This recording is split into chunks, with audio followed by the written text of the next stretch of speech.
இதற்கு தலைமை தாங்குகின்ற கராச்சி பிரதேச சபையின் கௌரவ உறுப்பினர்களே, இந்நிகழ்விலே வீட்டிருக்கின்ற கௌரவத்துக்குரிய எங்களது அன்பு சகோதரர் பாராளுமன்ற உறுப்பினர் சிவஞானம் சுந்தர் ஐயா அவர்களே, அதே போன்று மாற்றுவருடைய ஒரு சங்க தலைவர் அவர்களே, வேட்பாளராக மாகாண சபை தேர்தலில் குறித்திருக்கின்ற என் அன்புக்குரிய உறவுகளே, இங்கு வீட்டிருக்கின்ற பிரதேச சபைகளின் தலைவர் மற்றும் உறுப்பினர்களே, என் அன்புக்குரிய தாய்மார்களே, தந்தைமார்களே, சகோதர சகோதரிகளே, அனைவருக்கும் முதலில் வணக்கங்கள். இன்று உங்கள் எல்லோரையும் சந்திக்கும் பாக்கியம் கிடைத்து முதலில் மகிழ்வடைகிறேன். மாகாண சபை என்கின்ற ஒன்று உங்களை சந்திக்க வந்திருக்கிறது. இந்த மாகாண சபை என்பதை நீங்கள் என்ன என்று பலரும் வினாவுகின்றீர்கள். அந்த பக்கம் நல்லா இருந்திருக்கும். இந்தியாவிலே மத்திய அரசாங்கம், மாநில அரசாங்கம் என்று இருக்கிறது. அதே போன்று சுவிஸ் நாடாக இருக்கலாம், கனடாவாக இருக்கலாம், ஆஸ்திரேலியாவாக இருக்கலாம், இவ்வாறு நாடுகளில் எல்லாம் மத்திய அரசாங்கங்களும் இருக்கும். அதற்கு உட்பட்ட வகையிலே அந்த பகுதி மக்கள் ஆட்சி புரிகின்ற அரசாங்கங்களும் இருக்கும். இந்த வகையிலே இலங்கை நாட்டிலே நீண்ட காலமாக உங்கள் எல்லோருக்கும் தெரியும், ஒரு வேலிப்பிள்ளையின் மகனாக தந்தை செல்வா அகிம்சையிலே போராடினார். வி செல்வா அவர்கள், இன்னொரு வேலிப்பிள்ளையின் மகன் பிரபாகரன் அவர்கள் ஆயுத ரீதியில் போராடினார். வி பிரபாகரன் அவர்கள் இப்போது உயர் நீதிமன்ற நீதியரசர் அரசியல் ரீதியாக உரிமை பெற முதலமைச்சர் ஆக இந்த மண்ணிலே வி விக்னேஸ்வரன் வர இருக்கிறார். எல்லாம் வியிலே வருகின்றது. ஆகவே நாங்கள் அந்த வெளிநாடுகளில் அந்த மக்களுக்கு வழங்கப்பட்டிருக்கின்ற சுதந்திரம் போன்று எங்கள் நாடுகளிலும் எங்களுக்கு சுதந்திரம் வேண்டும் என்றுதான் கடந்த காலங்களிலே தந்தை செல்வா மற்றும் தலைவர் பிரபாகரன் போன்றவர்கள் பல போராட்டங்களை நடாத்தியிருக்கிறார்கள். ஆனால் அவைகள் காலாக்கிரமங்களிலே திட்டமிட்ட வகையிலே இந்த அரசாங்கத்தினால் நிராகரிக்கப்பட்டும் ஒடுக்கப்பட்டும் இருக்கின்ற இந்த நிலையிலே நியாயமான நேர்மையான ஒரு தீர்வை இந்த மக்களுக்கு வழங்கக்கூடாது, இந்த மக்கள் எங்கள் அடிமைகளாக இருக்க வேண்டும் என்பதில் இன்றைய அரசாங்கம் மிகவும் முக்கியத்துவம் அளிப்பதாக இருந்து கொண்டிருக்கிறது. அஹிம்சையிலே ஏற்பட்ட போராட்டத்தின் போதுதான் இந்தியாவின் கண் திறக்கப்பட்டது. அதனால்தான் 1987 மாகாண சபையை கொடுக்க வேண்டும், வடக்கு கிழக்கில் பூர்வீகமாக வாழ்ந்து கொண்டிருக்கின்ற தமிழினத்திற்கு என்று இந்திய அரசாங்கம் வந்தது. அப்போதிருந்த ஜனாதிபதி ஜே.ஆர். ஜெயவர்தனாவுடன் பேசி இந்திய இலங்கை ஒப்பந்தத்தை கொண்டு வந்து அதிலே மாகாண சபை ஆட்சி முறையை வடக்கு கிழக்கு மாகாணத்தில் ஏற்படுத்த நடவடிக்கை எடுத்தார்கள். ஆனாலும் இந்த வடக்கு கிழக்கு தமிழர்களுக்காக கொண்டு வரப்பட்ட அந்த மாகாண ஆட்சி முறை சிங்கள மக்களுக்கும் மாகாணங்களாக்கப்பட்டது. அவர்கள் பகுதிகள், அவர்களும் அங்கு ஆட்சியாளர்களாக மாகாண சபையில் அமர்த்தப்பட்டார்கள்.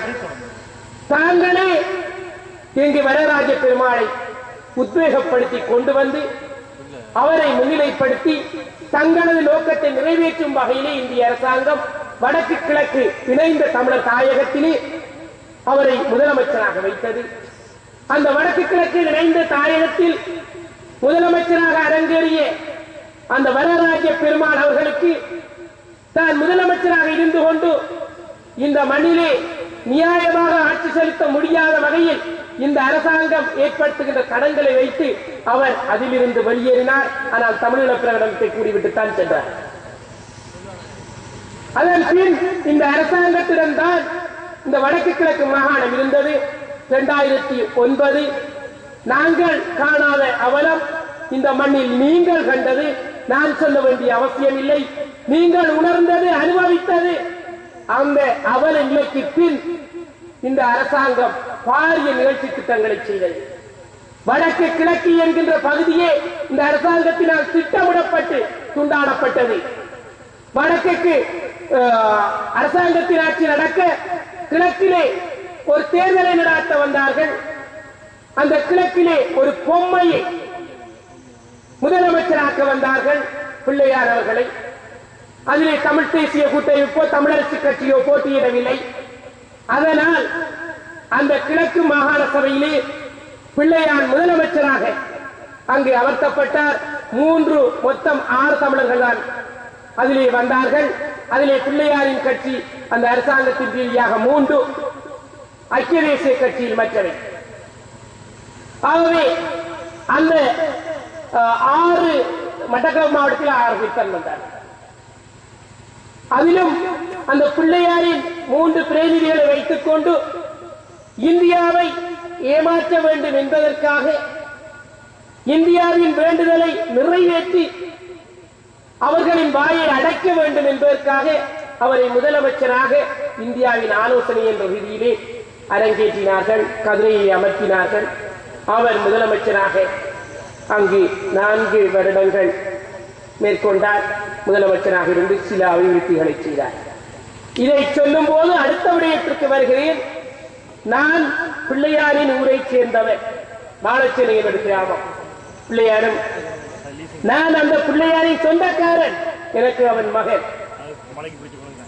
எந்த யுத்தத்தில் காட்டிக் கொடுக்கின்ற நிலையை ஏற்படுத்தி வெளியேறினாரோ கர்ணா, எந்த ஊரில் இருந்து 5 கிலோமீட்டருக்கு அப்பால் அவரது ஊக்கிறார். அந்த பகுதியில் இருந்த பாராளுமன்ற உறுப்பினர் தான் இருக்கின்ற பாராளுமன்ற உறுப்பினர் தான். யுத்தம் 2009 முடித்து விட்டோம் என்று அரசாங்கம் கூறி பல தேர்தலை நடாத்தியது. ஜனாதிபதி தேர்தல். வடக்கு கிழக்கு தமிழ் மக்கள் நல்ல பாடம் புகட்டினார்கள். ஜனாதிபதிக்கு எதிராக வாக்களித்து அதே தனது நிலைப்பாட்டில் தோல்வி கண்ட அரசாங்கம் திரும்ப அடுத்த தேர்தல் பாராளுமன்ற தேர்தல். கிழக்கிலே ஒரு முதலமைச்சரை வைத்துக் கொண்டு அரங்கேற்றப்பட்ட அந்த தேர்தல் கிழக்கிலே சில அபிவிருத்திகளை செய்து நாங்கள் அபிவிருத்திகளை செய்திருக்கின்றோம், வீதிகளை போடுகின்றோம், மக்களுக்கு ஏற்ற வாழ்வாதாரங்களை ஏற்படுத்துகின்றோம் என்று காட்டிக்கொண்டு அந்த சூழலிலே நடைபெற்ற அந்த பாராளுமன்ற தேர்தல். அந்த தேர்தலில் அந்த கிழக்கு மாகாண மக்கள் தமிழ் தேசிய கூட்டமைப்பு அதிலே போட்டியிட்டது. அந்த தமிழ் தேசிய கூட்டமைப்புக்கு மட்டுமே வாக்களித்து அதிலே பிரதிநிதித்துவத்தை உருவாக்கினார்கள்.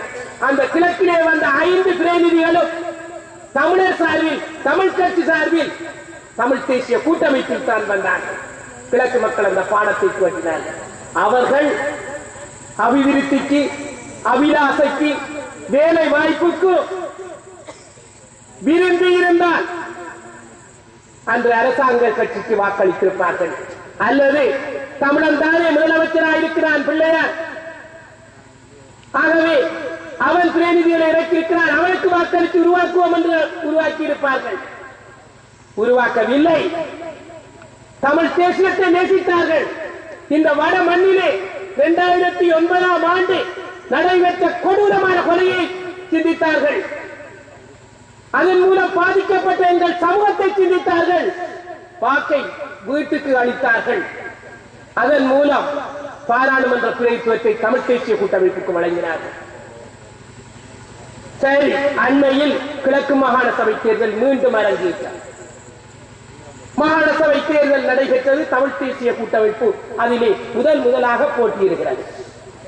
துண்டாடப்பட்ட கிழக்கு மாகாண சபை, வடக்கு கிழக்குத்தான் இணைந்த எங்கள் தாயகம். நாங்கள் விரும்பி அந்த தேர்தலை ஏற்றவர்கள் அல்ல. நாங்கள் முதலில் விட்டுக் கொடுத்தபடியினால் தான் கிழக்கு மாகாண சபையை அரசாங்கம் கைப்பற்றியது. ஆகையால் மீண்டும் நாங்கள் போட்டியிடம் வருகின்ற அந்த கிழக்கு மாகாண சபையை நாங்கள் போட்டியிட வேண்டும் என்று தமிழ் தேசிய கூட்டமைப்பு போட்டியிட்டது. ஆனால் உங்களுக்கு தெரியும், நாங்கள் ஒரு காலத்திலே கிழக்கு மாகாணத்திலே பெரும்பான்மையினராக இருந்தோம். திட்டமிட்ட குடியேற்றத்தை, சிங்கள குடியேற்றத்தையும் ஏனைய திட்டமிட்ட சதிகளையும் செய்ததனால் இன்று நாங்கள் அந்த மாகாணத்திலே 1/3 பங்கினராக இருக்கின்றோம். சிங்கள மக்கள், முஸ்லிம் மக்கள் நாங்கள். ஆகவே நாங்கள் முழுமையாக அந்த தேர்தலின் மூலம் ஒரு தமிழ் பிரதிநிதியை முதலமைச்சராக கொண்டு வருவது என்பது சிரமமான ஒரு விடயம்.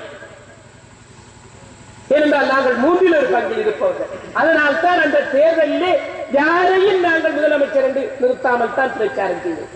இங்கு ஸ்ரீ விக்னேஸ்வரன் ஐயா அவர்கள் முதலமைச்சர் என்று நாங்கள் ஏற்கனவே கூறி இப்பவே அமர்த்தி 22 32ஆம் தேதி அதை உறுதிப்படுத்துகிறோம். ஆனால் அந்த தேர்தலிலே நாங்கள் முதலமைச்சர் என்று யாரையும் குறிப்பிடவில்லை. ஆனால் அந்த தேர்தலிலே பல சதிகளை அரசாங்கம் செய்தது. தேர்தலுக்கு 2-3 தினங்களுக்கு முன்னாடி கூட நிவாரணங்கள் ரகசியமாக வழங்கப்பட்டது. பல பொருட்கள் வந்தது. மின்சாரம் இல்லையாயின் சோழர் வந்தது 2-3 நாளைக்கு முன்னாடி. முன்பெல்லாம் தேர்தல் சட்டம் தேர்தல் காலங்களிலே லஞ்சம் கொடுக்கக்கூடாது. ஆனால் சில இப்போதெல்லாம் இருந்த சட்டத்தெல்லாம் கொண்டு வந்து 18 அதிலே பூத்தி அரசாங்கம் நினைத்தால் சிலரை சந்தர்ப்ப காலங்களிலே செய்யலாம் என்ற நிலைமைக்கு கொண்டு வந்து விட்டார். நாங்கள் பலரை பிடித்துக் கொடுத்தோம். ஆனால் செல்லா காசி ஆகிவிட்டது. ஓடினோம். எல்லா இடமும் பலவிதமான சூழ்ச்சிகள். இந்த நிலையில் தான் கிழக்கு மாகாண சபை தேர்தல் நடைபெற்றது. ஆனால் அந்த தேர்தலிலும் அபிவிருத்தியை காட்டினார்கள், வேலை வாய்ப்பை காட்டினார்கள், அதே போன்று பலருக்கு உதவிகளை கொடுத்தார்கள். எல்லாவற்றையும் மக்கள் வெறுத்து ஒதுக்கிவிட்டு எங்கள் மக்களுக்கு நியாயமான உரிமை இந்த மண்ணிலே வழங்கப்பட வேண்டும் என்பதற்காக தமிழர்கள் தமிழ் தேசிய கூட்டமைப்புக்கு வாக்களித்தார்கள். அதனால் தமிழர் என்ற ரீதியிலே அந்த கிழக்கு மாகாணத்திலே நாங்கள் 11 ஆசனத்தை பெற்றோம். நாங்கள் 12 பெற்றிருப்போம். 12 தான் வந்தது. சதியை செய்து முன்னாள் முதலமைச்சர் தோல்வி கண்டால் அரசாங்கத்துக்கு கௌரவம் இல்லை என்றபடினால் அவர்கள் செய்த சதியால் அவரை ஒரு உறுப்பினராக கொண்டு வந்தார்.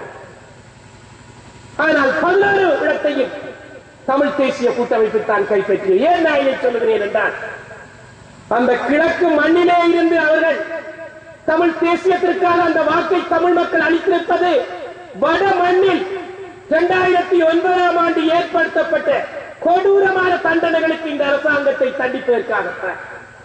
ஆனால் நீங்கள் அந்த வெற்றி இலக்கம், வெற்றி என்றால் ஒன்றும் இல்லை, அந்த வெற்றி இலக்கம் அல்லது அரசாங்க கட்சிக்கோ அதன் அடிவெறிகளுக்கோ வாக்களிப்பீர்களாக இருந்தால் அது இந்த நாட்டின் தமிழினத்திற்கு செய்கின்ற பாரிய துரோகம். நாங்கள் சிந்திக்கின்றோம், அந்த மண்ணில் இருந்தவர்கள் சிந்தித்தோம். நீங்கள் சிந்திக்க வேண்டும் என்பதை நாங்கள் உறுதியாக இருக்கின்றோம். ஏனென்றால் இந்த தேர்தல் மிக மிக முக்கியமானது. சர்வதேசம் எதிர்பார்த்துக் கொண்டிருக்கின்றது. இந்த தேர்தலில் பெருசாக ஒன்றும் சாதிக்கப் போவதில்லை. ஆனால் இந்த ஆட்சியை நாங்கள் கைப்பற்ற வேண்டும். நான் சொன்னேன், மாகாண சபை ஆட்சி முறையை கொண்டு வந்திருந்த போதும் இந்த அத்தனை மாகாணங்களிலும் ஆளுநர்கள் அரசாங்கத்தால் நியமிக்கப்பட்டிருக்கிறார்கள் மாகாண சபை ஆட்சி முறையின் கீழ். ஆனால் வடக்கிலும் கிழக்கிலும் யார் நியமிக்கப்பட்டிருக்கிறார்கள்? ராணுவ அதிகாரிகள் நியமிக்கப்பட்டிருக்கிறார்கள். ஏன் நியமித்திருக்கிறார்கள்? இந்த தமிழர்களை அடக்க வேண்டும் என்பதற்காக. ஏன் மற்ற மாகாணங்களுக்கு ராணுவ அதிகாரிகளை நியமிக்கவில்லை? வடக்கு கிழக்கு மாத்திரம்தான் நியமித்தார்கள். அது மாத்திரமல்ல, இந்த மாகாண சபையின் கீழ் கொண்டு வந்தால் நாங்கள் பலவித வேலை திட்டங்களை செய்யலாம்.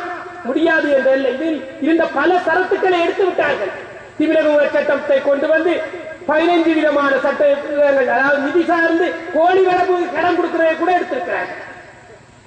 போலீஸ் அதிகாரம் காணி அதிகாரத்தை பறிப்போம் என்று குதுமம் குத்தி கொண்டிருக்கிறார்கள். ஆணைக்குழுக்கள் எல்லாம் 18 சரத்தை கொண்டு வந்து தூக்கிவிட்டார்கள். ஆனாலும் இங்கே இருக்கின்றது சிலை, அவற்றை பயன்படுத்த வேண்டும். இன்று நாங்கள் கிழக்கு மாகாணத்தில் ஆட்சி அமைத்திருப்போம். அரசாங்கத்துக்கு எதிராக முஸ்லிம்கள் பிரச்சாரம் செய்தார்கள், முஸ்லிம் காங்கிரஸ். அதனால் முஸ்லிம் காங்கிரசுக்கு முஸ்லிம்கள் அரசாங்கத்துக்கு எதிராக வாக்களித்தார்கள். அதனால் பிழைத்துவத்தை பெற்றார்கள். அவர்கள் எங்களோடு இணைந்திருந்தால் அந்த மண்ணிலே நாங்கள் தான் ஆட்சி அமைத்திருப்போம். ஆனால் அரசாங்கத்துக்கு எதிராக பிரச்சாரம் செய்த அந்த முஸ்லிம் வாக்குகளால் உருவான பிரதிநிதிகளை பிச்சை எடுப்பது போன்று அரசாங்கம் பிச்சை எடுத்து வைத்து தாங்கள் ஒரு ஆட்சி பீடத்தை அங்கு அமைத்திருக்கிறார்கள். உண்மையிலேயே இது அரசாங்கத்திற்கு வெற்றி அல்ல. ஏனென்றால் அரசாங்கத்தின் சார்பால் மக்கள் அங்கு ஆணை வழங்கவில்லை. அரசாங்கத்துக்கு எதிரான ஆசனம் தான் அதிகமாக இருந்தது. ஆகவே இன்றும் கூட இந்த வடமாகாணம் என்பது மிக முக்கியத்துவம் பெற்றிருப்பது என்னவென்றால், இங்கு ஒரு முதலமைச்சர் தமிழர் வளரலாம். அங்கு நாங்கள் இழந்து விட்டோம். இன்று அங்கு ஒரு முஸ்லிம் பிரதிநிதி அரசாங்க கட்சியின் சார்பாக இருக்கிறார். ஆனால் வேறு இடமெங்கும் தமிழர் ஆளக்கூடிய நிலைமை இல்லை. ஆகவே தமிழர் முதலாக வடக்கென்ற தனி மாகாணத்தில் ஆட்சி புரிகின்ற முதலாவது விடயம் இதுதான். ஆகவே நீங்கள் அதனை ஏற்படுத்த வேண்டும் என்பதை நாங்கள் விரும்புகின்றோம். சர்வதேசம் எதிர்பார்க்கின்றது இந்த பாரிய 2080 ஆண்டு யுத்தத்திலே பல்லாயிரக்கணக்கான மக்கள் பல லட்சக்கணக்கில் அளிக்கப்பட்டிருக்கிறார்கள், அங்கவீனர்களாக்கப்பட்டிருக்கிறார்கள், கணவரை இழந்திருக்கின்றார்கள், பிள்ளைகளை இழந்திருக்கின்றார்கள், பொருளாதாரம் அளிக்கப்பட்டிருக்கிறது, காணாமல் கொடுத்து துன்பப்பட்டுக் கொண்டிருக்கிறார்கள், சிறையிலே வாடிக்கொண்டிருக்கிறார்கள். இவைகளை இந்த மக்கள் இந்த துன்பத்தை அனுபவித்தும் இன்றைய அரசாங்கத்தின் பிச்சைகளுக்காக கைகட்டிக் கொண்டிருக்கிறார்களா? அரசாங்கத்துக்கு சோரம் போய்விட்டார்களா? அல்லது அரசாங்கம் செய்தது சரி என்று நிரூபிக்க விரும்புகின்றார்களா என்பதை சர்வதேசம் பார்க்க இருக்கிறது இந்த தேர்தலில். அவ்வாறு அரசாங்கத்திற்கு நாங்கள் சோரம் போகவில்லை, அவர்கள் செய்த கொடுமைகளை நாங்கள் மறக்கவில்லை, எங்கள் இனத்தின் மீது அவர்கள் மேற்கொண்ட நடவடிக்கை அநீதிகளை நாங்கள் மறக்கவில்லை என்பதை நிரூபிப்பதாகத்தான் இந்த தேர்தல் காட்ட இருக்கின்றது. அதுதான் நீங்கள் அதை நிரூபிப்பதாக இருந்தால் வீட்டு சின்னத்திற்கு வாக்களியுங்கள். வீடு உங்கள் சொத்து, அதை நாம் வைத்துக் கொள்ளுங்கள். பாருங்கள், இன்று நீங்கள் வீதிகளை கண்டு பெருமை கொள்ளாதீர்கள். இந்த வீதி எதற்கு அமைத்தார்கள் என்றால் லட்சக்கணக்கில் வளர்ந்து போட்டு பலாயிரக்கணக்கிலே இங்கு ராணுவம் குவிக்கப்பட்டிருக்கு வடமாகாணத்தில். இவர்கள் இலகுவாக வருவதற்காகத்தான் இந்த வீதியை அவசரமாக அழகாக அமைத்திருக்கிறார்கள். சர்வதேச பிரதிநிதிகள் வரும்போது இதனால் கொண்டு வந்து அவர்களை காட்டி நாங்கள் அபிவிருத்தி செய்திருக்கின்றோம் என்று அவர்களது வாயை கொத்த வச்சு அனுப்புவதற்காகத்தான் அந்த வீதியை அமைத்திருக்கிறார்கள். எங்கள் நலன் கருதி அமைக்கவில்லை. அவ்வாறு அவர்கள் எங்கள் நலன் கருதி இருந்தால் யுத்தத்தின் பின் இவ்வாறு அருகில் இருக்கின்ற ஒரு வீடு கூட இருந்திருக்க முடியாது. ஏன் வெளிநாட்டு அரசாங்கம் கொடுக்கிற காசையாவது கொண்டு வந்து ஒழுங்காக வீட்டை கட்டியிருக்கலாம். வடமாகாண மக்களுக்கு என்றுதான் முதலில் 50,000 வீடு இந்தியா கொண்டு வந்தது. ஒழுங்காக கட்ட முடியவில்லை. இழுத்தடிப்புகள் இப்போது 43,000 ஆயிருக்கிறது. 4,000 கிழக்கு மாகாணம், 2,000 தென் மாகாணம். அதுக்கு எந்த நிலைமையில் போகுமோ யாமறியும் பெறாது. ஆகவே இங்கு ஐயா கூறின இந்திய அரசாங்கம் கொடுத்த உளவு இயந்திரம் எவ்வாறு சென்றது என்று, அதே போன்று ஐசிஆர்சி கொடுத்த உளவு இயந்திரம், ஐசிஆர்சிக்காரி அழுது விட்டு சென்றார். பாதிக்கப்பட்ட மக்களுக்கு வழங்க வந்ததை அதையும் சுருட்டி சென்றார்கள். இங்கு என்ன அபிவிருத்தி அவர்கள் சொல்லுகிறார்கள்? இதுவரை காலமும் யாரும் காணாமல் போனோர் சம்பந்தமாக எந்த நடவடிக்கையும் இந்த அரசாங்கம் மேற்கொள்ளவில்லை. எத்தனை ஆயிரம் பேர் காணாமல் போயிருக்கிறார்கள், சரணடைந்தார்கள். இவர்கள் சார்பாக எதுவுமே செய்யாத அரசாங்கம் இப்போது ஜெனீவாவிலே எதிர்வரும் ஆண்டு திரும்ப காணாமல் போனோர் சம்பந்தமாக இன்னும் வந்து இப்போது ஆணைக்குழு விசாரணைக்கு அமைக்கிறார்கள். எத்தனை ஆணைக்குழுவை நியமித்தார்கள்? எது சரியான பதில் அளித்தது? பதில்கள் வழங்கப்பட்ட போதும் நியாயங்கள் அளிக்கப்படவில்லை. ஆகவே எல்லாம் கண் துடைப்பு. இந்த அரசாங்கத்தை நம்பி இந்த அரசாங்கத்திற்கு எங்கள் தமிழ் மக்கள் வாக்களிப்பதா? சிந்தியுங்கள் மக்களே. இது நீங்கள் செய்வது சாதாரண துரோகம் அல்ல, பாரிய துரோகம். எதிர்கால தமிழ் சந்ததிக்கும் வாழ்ந்த சந்ததிக்கும் எங்கள் பழைய முந்தைய சந்ததிக்கு நாங்கள் செய்கின்ற பாரிய துரோகம் என்பதை யாரும் மறந்துவிடக் கூடாது. ஆகவே எதிர்வரும் 21ஆம் தேதிக்கு முன்னர் உங்களை நாடி பல வடக்கின் வசந்தங்கள் வந்து சேரும். இசை கச்சேரிகள் வரும். அதிலே சில வேளைகளில் நாமல் ராஜபக்ச வந்து பாடினாலும் தவறில்லை. ஆகவே அங்கு பல கச்சேரிகள் வந்து குமியும். உங்கள் வீடுகளை தேடி அரிசி பருப்பு மூடைகளும் வரலாம், பணங்களும் வரலாம். ஏனென்றால் இப்போது இந்த தேர்தலை நடத்துவதற்கு முன்னரே அவசரமாக சமுர்த்தி நியமனம், தொண்டராசிய நியமனத்தை வழங்கினார்கள், அபிமானத்திலே வழங்கினார்கள், சுயலாபம் தேடுவதற்காக வழங்கினார்கள். எங்களுக்கு எப்போ வழங்க வேண்டியதை இப்போது தேர்தலுக்காக வழங்கினார்கள். ஆகவே இதையெல்லாம் மனதில் வைத்துக் கொள்ள வேண்டும். இந்த அரசாங்கம் எங்களை மிகவும் முட்டாள்களாக்கிக் கொண்டிருக்கிறது, எங்களை அடிமைகளாக்கிக் கொண்டிருக்கிறது. எங்கள் மண்ணிலே புத்த விகாரங்கள் ஸ்தாபிக்கப்படுகிறது. பாருங்கள், வீதிகளிலே நீங்க வரும்போது பிரம்மாண்டமான புத்த விகாரங்கள், சிங்களவர்கள் வாழாத இடங்களில் புத்த விகாரங்கள் ஒவ்வொன்றாக அளிக்கிறார்கள் எங்களது வாழிடங்களில். நான் ஒன்றை கூற விரும்புகிறேன். நீங்கள் சொந்த வீட்டில் வாழ விரும்புகின்றீர்களா அல்லது வாடகை வீட்டில் வாழ விரும்புகிறீர்களா? சொந்த வீட்டில் வாழ விரும்பினால் அந்த காணி உங்களுக்கு உரிமையானதாக இருந்தால்தான் உங்களுக்கு அந்த வீடு சொந்தமாக இருக்கும்.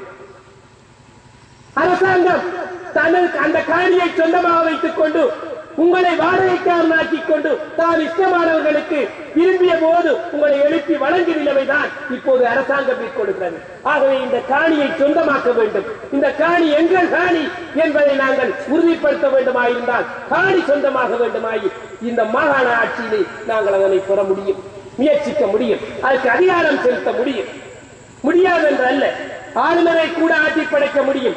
ஏன் நாங்கள் 30 பிரதிநிதிகளை பெற்று அதிலே நாங்கள் தீர்மானம் என்று எங்கள் மாகாண சபை ஏற்படுத்துமாயிருந்தால் வடக்கு மாகாணத்திலே குவிக்கப்பட்டிருக்கின்ற இந்த ராணுவத்தை எல்லாம் வெளியேறு என்று நாங்கள் ஒரு பிரகடனத்தை கொண்டு வர முடியும். ஆகையால் இது பல சாதனைகளை புரியும். எனது அன்பார்ந்த உறவுகளே, அந்த கிழக்கு மண்ணில் இருந்து வந்து உங்களை கெஞ்சி கேட்கின்றேன், எனது தமிழ் உறவுகளை கெஞ்சி கேட்கின்றேன். எதிர்வரும் செப்டம்பர் மாதம் 21ஆம் தேதி நீங்கள் காலை வேளையிலே சென்று, ஏனென்றால் அவர்கள் எவ்வாறாயினும் குழப்புவார்கள். ஆகவே உரிய நேரத்திற்கு சென்று அந்த வீட்டு சின்னத்திற்கு முதலிலே வாக்களியுங்கள். அடுத்தபடியாக இந்த பகுதியை பொறுத்தவரையிலே நான் ஒரு தமிழரசு கட்சியின் பாராளுமன்ற உறுப்பினர். இங்கே தமிழரசு கட்சி சார்பாக 3 பிரதிநிதிகள் 1, 5, 7 போட்டியிடுகிறார்கள். இவர்களது இலக்கங்களுக்கும் வாக்களித்து இவர்களை அனுப்புங்கள். இவர்கள் சிறந்த சேவையாளர்கள் மாத்திரமின்றி சிறந்த கல்விமான்களும். அவர்களால் உங்களது துயர்களை துடைக்கும் பணியில் பாரிய முறையில் ஈடுபட முடியும். ஆகவே நீங்கள் அந்த சந்தர்ப்பத்தை கொடுங்கள். மாகாண சபை வந்தால் வெளிநாட்டு அரசாங்கங்கள் மத்திய அரசாங்கத்துக்கு நேரடியாக கொடுக்காமல் மாகாண அரசாங்கத்திற்கு கொடுக்கும். ஆகவே அபிவிருத்திகளை தென்னிலங்கையிலே செய்யாமல் இங்கே நாங்கள் பெற்று செய்யலாம். இங்கிருக்கின்ற சகல அபிவிருத்தியும் இலங்கை அரசாங்கத்தின் காசியில் வழங்கப்பட்டதல்ல.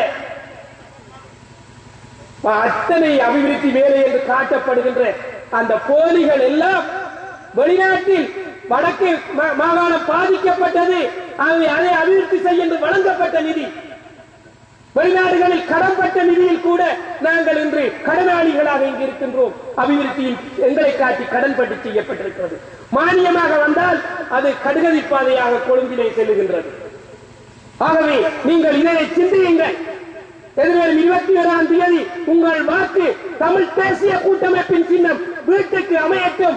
அதே போன்று உங்கள் பகுதியில் இந்த 3 வேட்பாளர்களும் அந்த மாகாண கதையை அலங்கரிக்கட்டும். நாங்கள் மாகாண சபையை வெல்வது உறுதி, அதில் எந்த மாற்றமும் இல்லை. ஆனால் பெரும்பான்மை ஆசனங்களால் நாங்கள் வெற்றி பெற வேண்டும். அதற்கு உதவுங்கள் என்று கேட்டு விடைபெறுகின்றேன். நன்றி.